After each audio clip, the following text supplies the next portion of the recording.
Selamat datang di channel kami.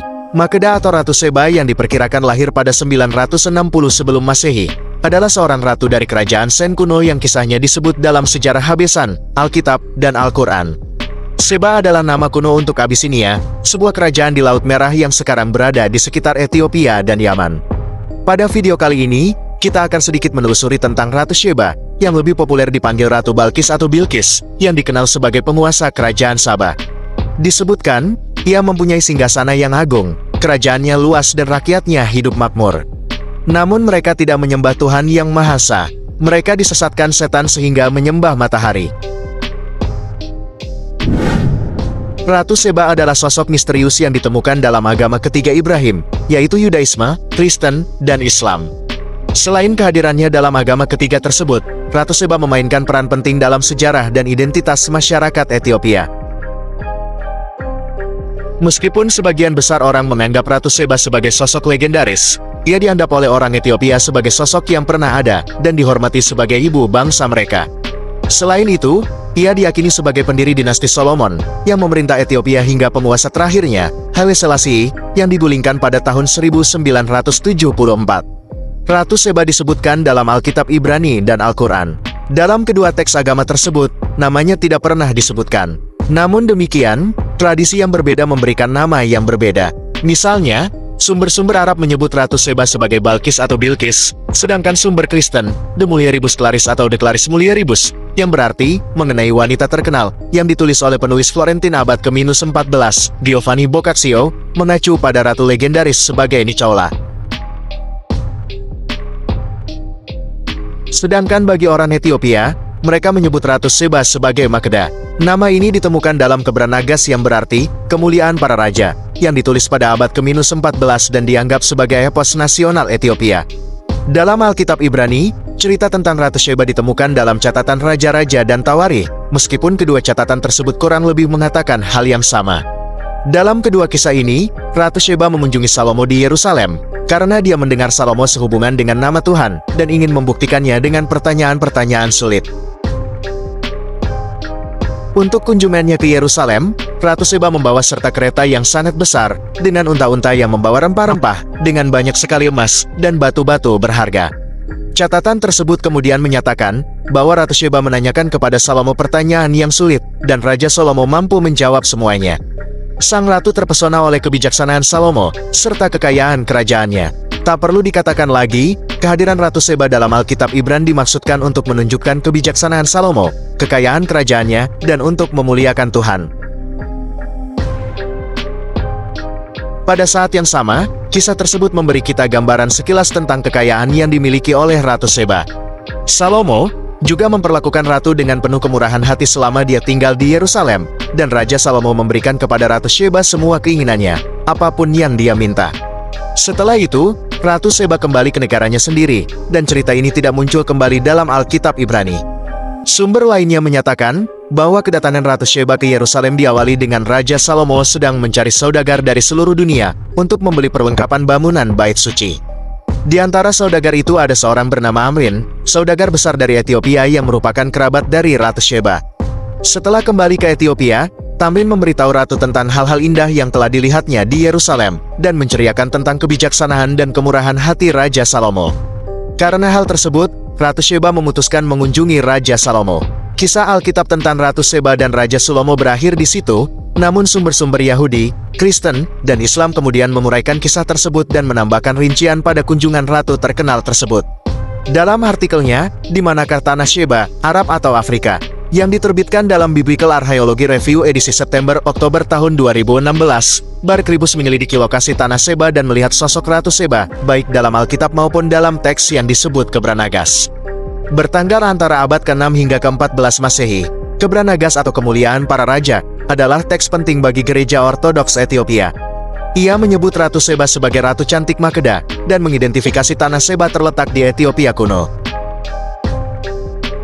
Menurut Kebran Nagas, Ratu Makeda melakukan perjalanan ke Yerusalem dan menjalin hubungan cinta dengan Raja Salomo. Makeda kemudian kembali ke tanah Sheba dan melahirkan seorang putra, Menelik, di sepanjang perjalanan. Menelik dibesarkan di Ethiopia, Tetapi ketika dia berusia 22 tahun, dia pergi ke Yerusalem untuk menemui ayahnya. Raja Salomo senang dengan putra sulungnya dan mencoba meyakinkan Menelik untuk tetap tinggal di Israel dan menggantikannya sebagai raja. Namun Menelik memilih kembali ke negeri Sheba. Salomo kemudian mengirimkan anak-anak sulung para tua-tua Israel bersama putranya dari Israel ke Ethiopia, dan tabut perjanjian ikut bepergian bersama mereka. Sampai hari ini, banyak orang Ethiopia percaya bahwa tabut perjanjian berada di dalam kapel tablet di sebelah gereja Mariam Sion di Aksum, Ethiopia. Orang Ethiopia mengklaim Ratu Sheba sebagai bagian dari warisan mereka, dan melalui persatuannya dengan Raja Salomo, orang Ethiopia juga mengklaim adanya hubungan antara raja-raja mereka dan monarki Daud di Israel. Namun, apakah tanah Sheba benar-benar berada di wilayah Ethiopia kuno seperti yang dikatakan oleh Kebranagas? Sumber arkeologi dan sejarah mendokumentasikan kerajaan Saba atau Sheba pada zaman Alkitab di Yaman modern. Masyarakat Ethiopia kuno sangat sadar akan kerajaan Saba di Arabia Selatan, dan kadang-kadang bahkan memanfaatkan aspek budaya mereka. Selain itu, kisah ini juga tertulis dalam perjanjian lama yang disusun kembali dalam sudut pandang baru oleh orang-orang Kristen. Misalnya, kunjungan Ratu Sheba ke Salomo dipandang sebagai metafora ketundukan bangsa-bangsa lain kepada Kristus. Selain itu, Ratu dikatakan memberi pertanda kepada perawan Maria melalui kesuciannya. Dan pemberiannya berupa emas, rempah-rempah, kemenyan, dan mur yang diberikan oleh orang Majus kepada bayi Yesus. Kisah Ratu Sheba juga ditemukan dalam Al-Quran dan sangat mirip dengan yang ada dalam Alkitab Ibrani. Dalam surat An-Naml, kisah Ratu Sheba diawali dengan seekor burung yang dikenal dengan nama burung Hupu, yang membawa kabar kepada Sulaiman tentang tanah Sheba. Hupu melaporkan bahwa tanah ini diperintah oleh seorang wanita, yang telah diberikan segala sesuatu, dan dia memiliki tahta yang besar. Para ilmuwan yang berhasil membongkar DNA orang-orang Ethiopia modern, dan menemukan berbagai petunjuk yang mengarah pada kebenaran legenda Ratu Sheba, yang dalam tradisi Arab juga dikenal dengan Ratu Balkis. Legenda Ratu Sheba yang diceritakan secara turun-temurun di Ethiopia, menyebutkan adanya hubungan perkawinan antara Ratu Sheba dan Raja Sulaiman, meski tentang hubungan ini tidak disebutkan secara eksplisit di kitab suci agama seperti Injil. Keluarga kerajaan di Ethiopia mengklaim, mereka keturunan langsung anak Ratu Sheba. Para peneliti genetika dari Inggris dan Ethiopia mengatakan, genom orang-orang Ethiopia sangat mirip dengan orang-orang Israel dan Suriah, dan percampuran genetika diketahui dimulai kira-kira 3000 tahun lalu. Profesor Chris Taylor Smith, pakar dari Inggris yang melakukan penelitian mengatakan, genetika bisa menjadi petunjuk kejadian sejarah. Dengan cara menganalisis genetika orang-orang Ethiopia dan beberapa orang dari kawasan Afrika lain, bisa diketahui bahwa gen yang masuk ke Ethiopia sekitar 3000 tahun lalu, dan ini sesuai dengan hikayat Ratu Sheba. Kisah Yahudi pasca Alkitab yang paling awal adalah yang ditulis oleh salah satu sejarawan Romawi Yahudi Flavius Josephus, yang menyusun ulang kisah Ratu Sheba untuk pembaca Yunani dan Romawi.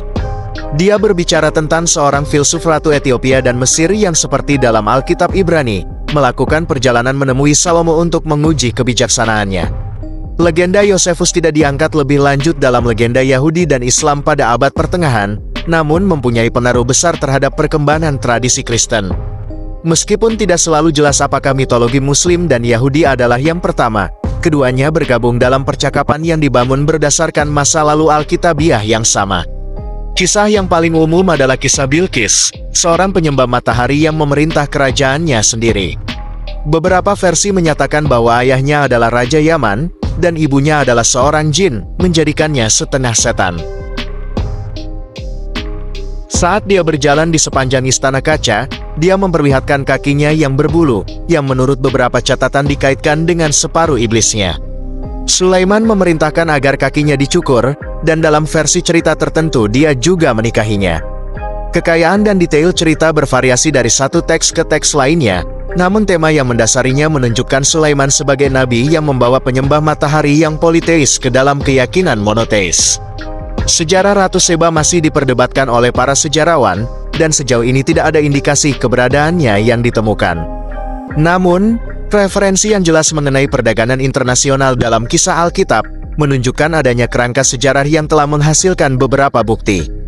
Terima kasih telah menyaksikan video ini. Semoga video ini menginspirasi kita untuk belajar kebijaksanaan, keberanian, dan keingintahuan dalam menjalani kehidupan kita. Jangan lupa subscribe, dan nyalakan loncengnya agar tidak ketinggalan update video terbaru dari kami. Sampai jumpa di video berikutnya.